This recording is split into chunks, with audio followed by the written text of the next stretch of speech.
Hi అండి. School assistant maths మెథడాలజీలో గణితంలో ప్రణాళిక రచనలో ఇప్పుడు మనం చూడబోయేది ఏంటంటే పాఠ్య పథకం అండి. Period plan.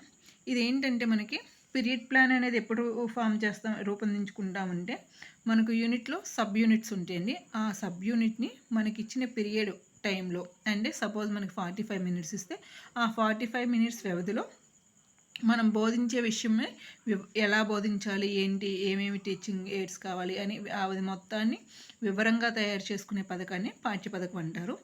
ఈ సమీప భవిష్యత్తులో చేసే చర్య కోసం రూపొందించిన పథకం లేదా మార్గదర్శిని ఇది. ఓకే, సమీప భవిష్యత్తులో అంటే ఇవాళ రేపా చెప్పబోయేది ఎప్పుడు సమీప భవిష్యత్తులో మనం చేసే పని కోసం రూపొందించుకునే పథకం లేదా మార్గదర్శిని. నెక్స్ట్ మనకి పాఠ్య పథకంలో సోపానాలు ఉంటాయండి. ముందేం చేస్తాం, విషయ విశ్లేషణ చేస్తాం. తర్వాత లక్ష్యాలు, స్పష్టీకరణలు, ఏం సాధించాలని. తర్వాత ఉపాధ్యాయ కృత్యం ఉన్నంతనే విద్యార్థి కృత్యం. తర్వాత బోధనాభ్యాసన ఉపకరణాలు.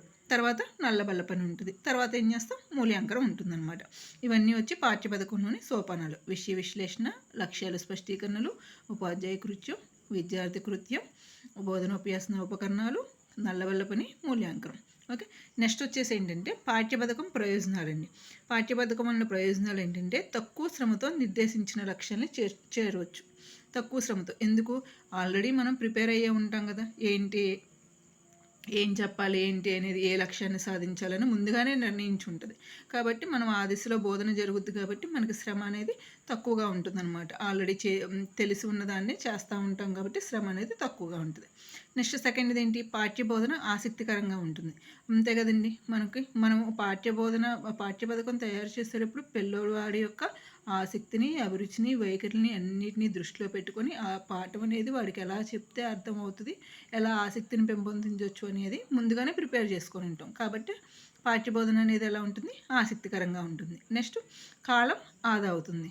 అంతే కదా, ఎందుకు కాలం ఆదా అవుతుంది, ముందుగానే అన్ని విషయాల్ని ఆలోచించి మనం పథక రచన చేస్తాం. అప్పుడు ఏ విషయంలో ఏ పరికరాన్ని వాడాలి, ఏ భావన తర్వాత ఏ భావన చెప్పాలి అనేది మొత్తం కూడా ఆలోచించుకొనే ఉంటాం కదా. అంతా పాఠ్యపథకంలో ఉంటుంది కాబట్టి మనకు ఉపాధ్యాయుడికి ఏమవుద్ది, సమయం అనేది వృధా అవ్వదన్నమాట.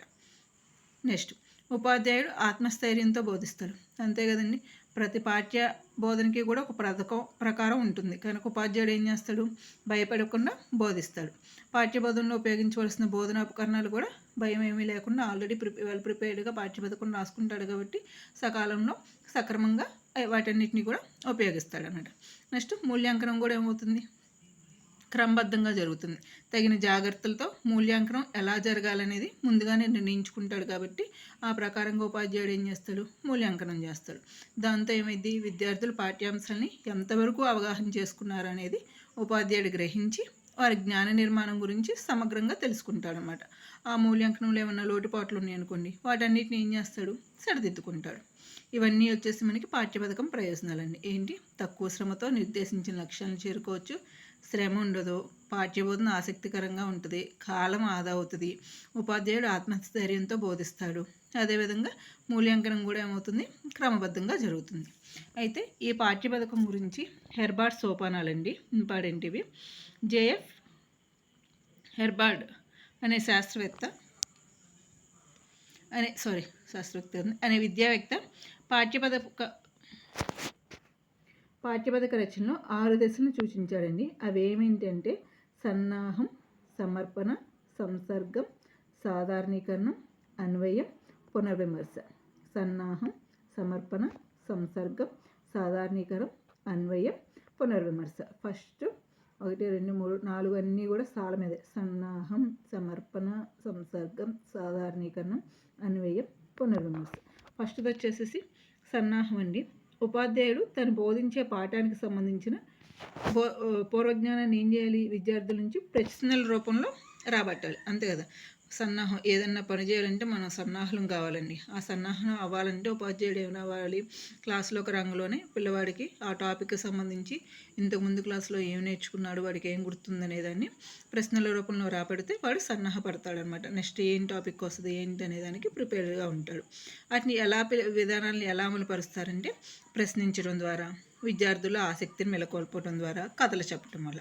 నెక్స్ట్ సెకండ్ది సమర్పణ.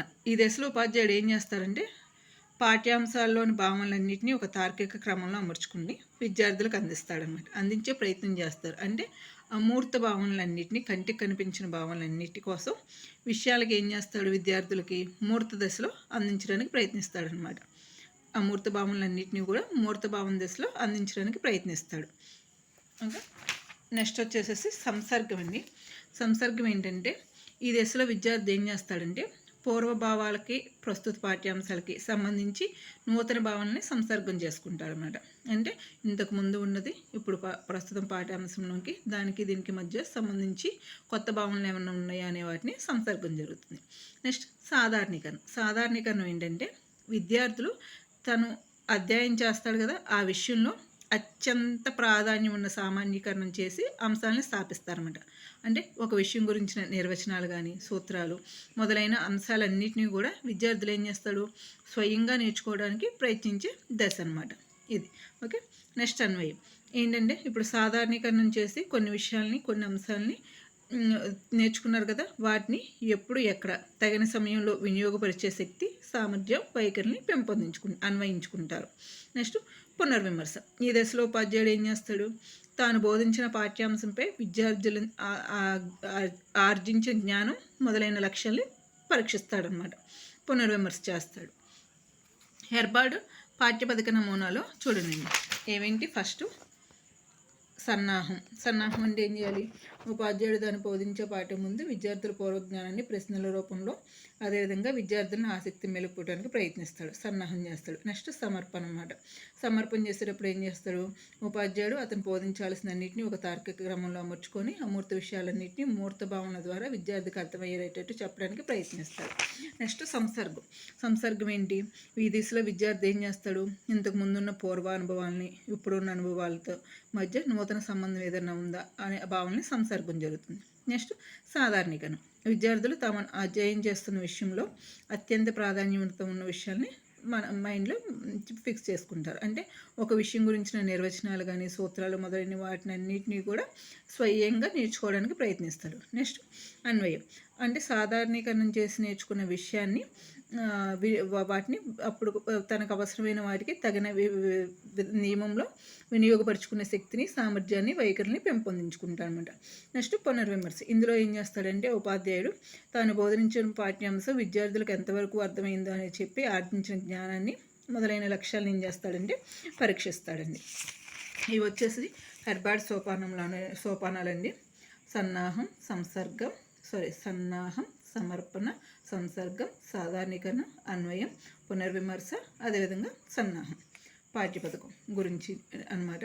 పాఠ్యపథకంలో చూసాం కదా, ముందు పాఠ్యపథకంలో సోపానాలు, తర్వాత ప్రయోజనాలు, హెర్బర్డ్ సోపానాలు. దీనికి సంబంధించి అకాడమీ బుక్లో కూడా సేమ్ ఇచ్చాడండి, సేమ్ ఇదే ఇచ్చాడు.